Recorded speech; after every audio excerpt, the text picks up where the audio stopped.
স্ত্রীর 4টি হক আদায় করা ছাড়া কোনো স্বামী জান্নাতে যেতে পারবে না।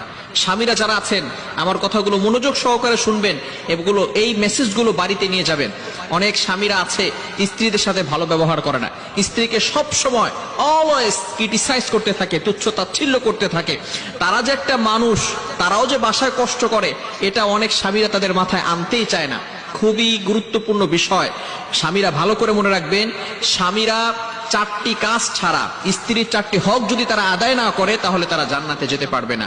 Will not go to paradise. তারা জান্নাতে যেতে পারবে না যদি 4টি কাজ না করে। 1 নাম্বার কাজ হচ্ছে স্ত্রীকে মহরানা পরিপূর্ণভাবে আদায় করতে হবে।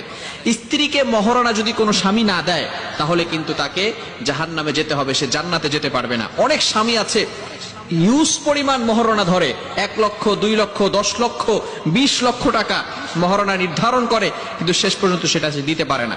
এ ব্যাপারে